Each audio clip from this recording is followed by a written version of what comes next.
So, if you're just getting into Terraform, you've probably had that cold sweat moment, right? That feeling of what if I type one wrong command and just poof, delete everything? It's a totally normal fear, but today we're going to pull back the curtain on how Terraform really works and show you why it has this amazing safety net built right in. All right, let's get into it. And look, let's just say it out loud. That is a completely valid worry. I mean, we're talking about code that controls real, sometimes very expensive infrastructure. The thought of it just going rogue? Yeah, that's terrifying. So if you've ever felt that little jolt of panic, trust me, you are in very, very good company. But here's the good news, and it's a big one. Terraform is actually built on this really deliberate step-by-step process. Think of it like a system of checks and balances.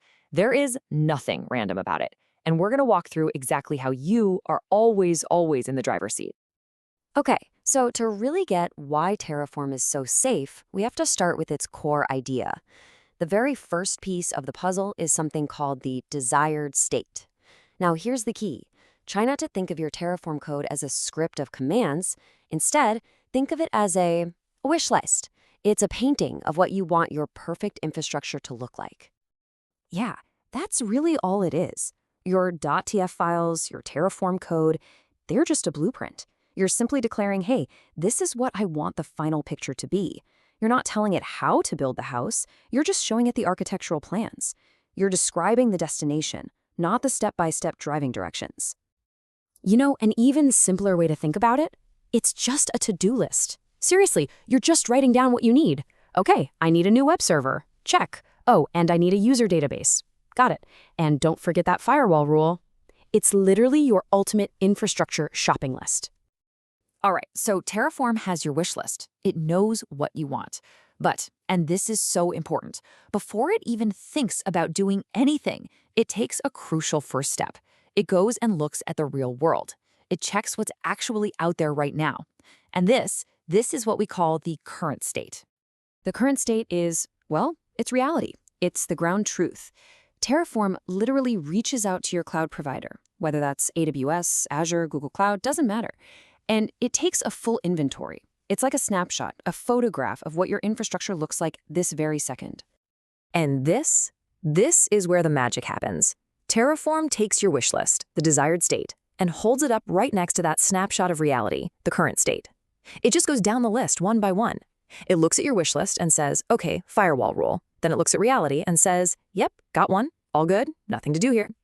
But then it gets to new web server. It looks at the wish list, then looks at reality. That's not there. Same thing for the user database. Nope, missing that too. And it's these gaps, right? The differences between your dream and reality that Terraform is designed to fix. So what happens with all those differences it found?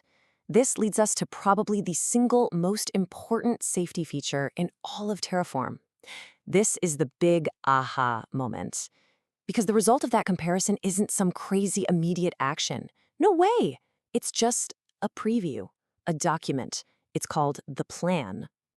And the way it creates this plan is so beautifully simple. First, it reads your code to know what you want, that's your desired state. Then, it scans your actual cloud account to see what you have, that's the current state.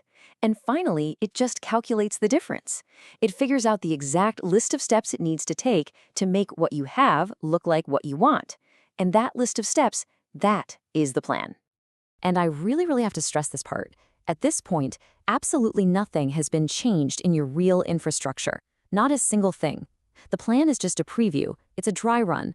It's Terraform coming back to you, holding up this document and saying, okay, I've looked at everything. If you say go, here is exactly what I'm going to create, what I'm going to change, and yes, what I'm going to delete.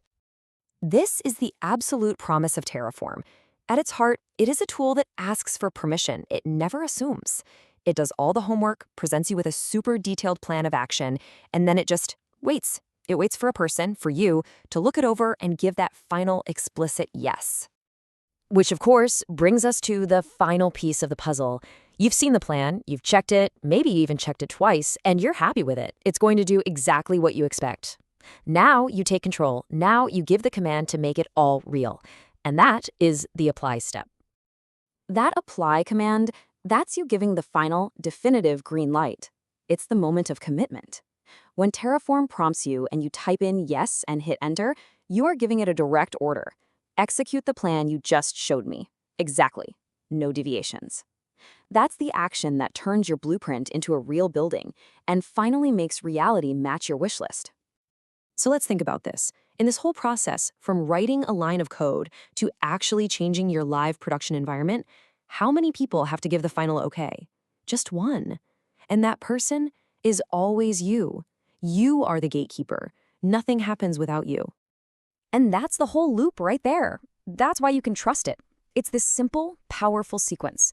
It looks at what you want. It looks at what you have. It shows you the difference. And then it waits for your command. It's not impulsive, it's methodical. And this whole design is built to prevent a really common headache called configuration drift. That's when your real infrastructure slowly changes over time and it no longer matches what you thought you had. With Terraform, your code is always the single source of truth. So that initial fear we talked about, that worry about random deletion, it really just comes from not seeing this logical, totally user-controlled process in action. But now that you get the safety net, that beautiful dance between plan and apply, hopefully that fear can start turning into confidence because you really are in the driver's seat. So with that out of the way, the only question left is, what are you going to build?